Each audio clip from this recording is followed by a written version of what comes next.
Pour le président du Kenya, William Ruto, en l'état actuel, plusieurs institutions africaines sont inutiles et inefficaces et consomment des budgets précieux qui pourraient être réaffectés à d'autres priorités.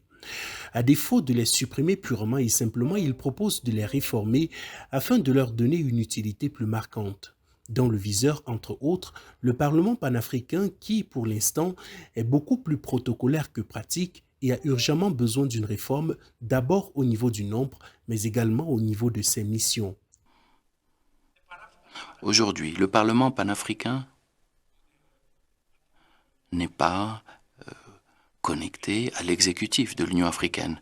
Nous devons réduire la taille du Parlement panafricain pour qu'il soit beaucoup plus efficace et passer de 275 députés à 100 députés, un homme et une femme de chaque pays.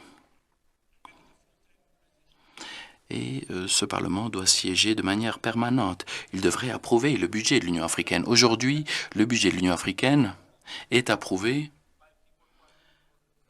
par des personnes qui ne sont pas des représentants des populations. Nous voulons que les populations du continent soient au règne. Dans la foulée, le président kényan évoque les critiques africaines sur les institutions judiciaires internationales. Des critiques qui placent les Africains comme les principaux justiciables de ces institutions, à contrario du camp occidental qui bénéficie d'une impunité. Justement, William Ruto s'inscrit contre l'impunité. Seulement, la justice aux Africains doit être rendue par des Africains et selon les règles africaines. Une fois encore, il appelle à une réforme de la Cour de justice africaine. Nous devons instituer la Cour de justice africaine pour régler nos différends. Nous ne voulons pas que des Africains soient traduits devant des tribunaux ailleurs pour régler nos propres problèmes. Nous avons besoin d'une quasi-révolution. Avec ces propositions, le président du Kenya s'illustre une fois encore comme un réformateur. Notons au passage qu'il a reçu le témoin du président Kagame du Rwanda pour mener à bien les réformes institutionnelles au niveau africain. Dans un style qui lui est particulier, le président du Zimbabwe, Emmerson Mnangagwa, s'est à nouveau attaqué à l'influence occidentale sur l'Afrique et sur les Africains. Sans prôner une rupture totale avec le modèle occidental, il propose aux Africains de se mettre à l'abri de cette influence et de valoriser davantage les particularités qui font notre spécificité en tant qu'Africains et qui, au lieu de nous séparer ou nous diviser, devraient plutôt nous rapprocher. Il évoque entre autres la langue et dénonce l'assimilation culturelle. Les pays qui avaient été colonisés par les Britanniques, ou disons dans la sphère anglophone, communiquent entre eux, tandis que ceux qui ont été colonisés par les Français font de même entre eux. Et l'Afrique se trouve divisée suivant les réalités européennes. Les Anglais d'une part, les Français de l'autre, et ils transfèrent ces divisions sur le continent africain. Et au point que j'ai besoin de quelqu'un pour que je puisse parler à mon frère. Il me faut un interprète.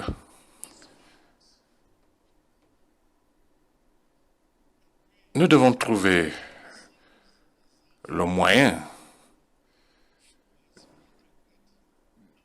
d'intégrer nos systèmes en tant qu'Africains, que nous, au Zimbabwe, nous puissions apprendre les langues qui nous permettent de parler au Mozambique, de parler au Congo.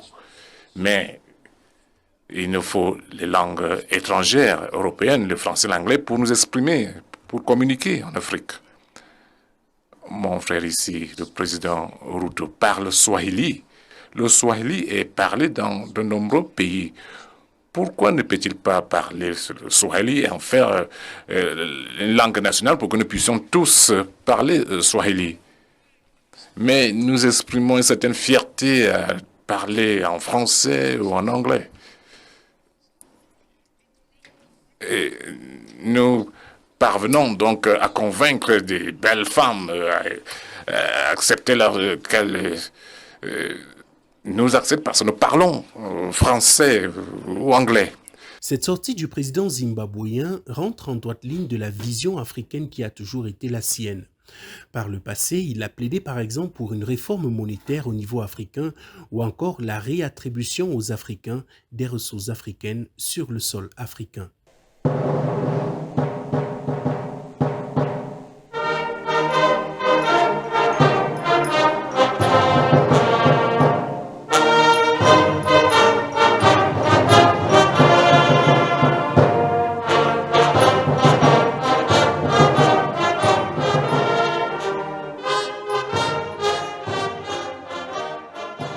En définitive, la 59e assemblée annuelle du groupe de la Banque africaine de développement aura tenu toutes ses promesses.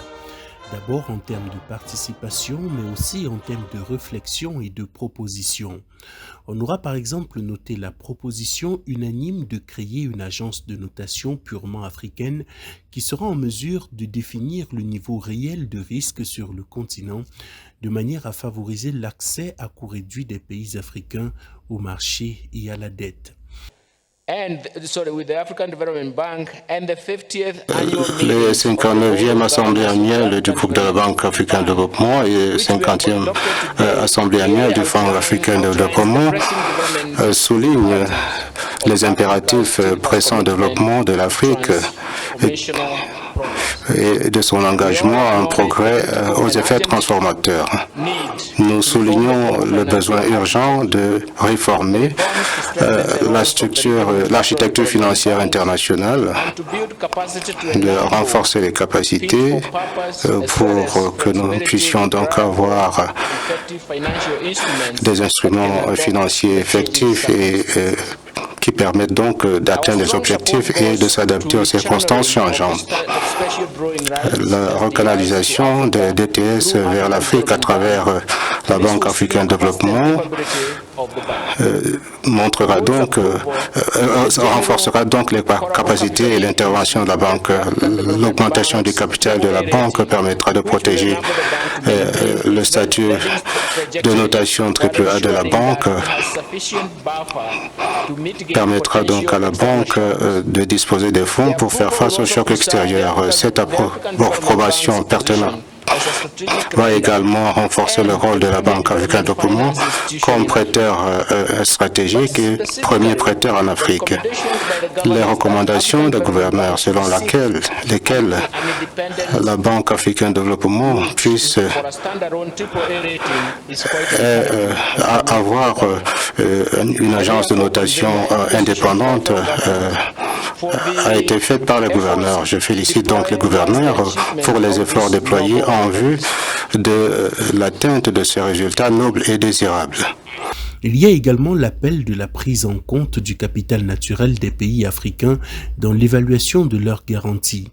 Autant de propositions qui font dire aux participants qu'il aura s'agi d'une édition fructueuse. Je pense que ça a été une très bonne opportunité pour nos pays africains de se retrouver et de parler d'une question cruciale qui est sur le mécanisme global de financement.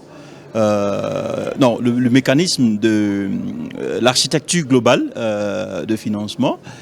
Et vous savez, l'Afrique a beaucoup de potentiel. Mais le problème, c'est qu'on a aussi beaucoup de zones à financer. Et donc, c'est une occasion pour nous de réfléchir sur la bonne attitude ou bien le bon mécanisme qui sera vraiment bénéfique à l'Afrique. Parce que aujourd'hui, vous savez que l'Afrique qui souffre même du comment on appelle ça, du changement climatique et celle qui ne bénéficie pas de tout ce financement-là qui est lié au comment on appelle ça, au climat. Donc je pense que en parlant de ce mécanisme-là global-là, les Africains pourront trouver, c'est-à-dire avec leurs partenaires bien sûr, pourront trouver le juste milieu pour que l'Afrique aussi en bénéficie et qu'on puisse vraiment financer les projets qui sont, parce qu'en Afrique on a des problèmes basiques qu'on n'a pas encore, on ne peut pas, comment on appelle ça, régler, mais malgré ce potentiel de ressources naturelles que nous avons. Donc il faut que, de la même façon que les États-Unis, ou bien en tout cas je dis les pays développés ont un accès facile au financement avec des termes vraiment allégés, il faut que l'Afrique aussi en bénéficie pour qu'on puisse accélérer le développement. C'était très engagé. Nous avons eu droit à des sessions qui avaient un impact réel et j'ai beaucoup appris, en particulier pour les jeunes. J'ai vraiment réalisé que nous avons des opportunités en tant que jeunes dans cet espace commercial et aussi sur la façon dont nous pouvons collaborer avec d'autres organisations et aussi avec les partenaires qui sont ici. La chose la plus intéressante a été le dîner culturel, qui était très bon. Merci beaucoup aux organisateurs. C'était la meilleure de toutes les éditions. Les réunions, les échanges, c'était le top. Bien sûr, à la BAD, on essaye toujours de faire en sorte que chaque année soit la meilleure pour améliorer l'année précédente. Félicitations et compliments aux organisateurs de l'événement, au Kenya en tant que pays et au groupe de la Banque africaine de développement. L'événement a été excellent, avec une hospitalité sans reproche. Les plus de 1000 membres qui se sont inscrits et probablement quelques-uns qui ne se sont pas inscrits ont été très bien accueillis. C'était un grand événement. Dès lors, rendez-vous a été pris pour la 60e édition. Ce sera à Abidjan, en Côte d'Ivoire, pays qui assure désormais la présidence du Conseil des gouverneurs du groupe de la Banque africaine de développement. Ce jour, comme suite à sa demande et avec l'avis unanime et favorable du Conseil des gouverneurs, la Côte d'Ivoire est élue pour abriter les assemblées annuelles 2025 du groupe de la Banque africaine de développement. Monsieur le Président de la République de Côte d'Ivoire, son Excellence Alassane Ouattara et son gouvernement sont honorés et ravis d'accueillir toute l'Afrique et ses partenaires pour les assemblées annuelles 2025 de la Banque, et par ma voix vous adresse les sincères remerciements et reconnaissance de la Côte d'Ivoire envers tous les pays amis et frères d'Afrique.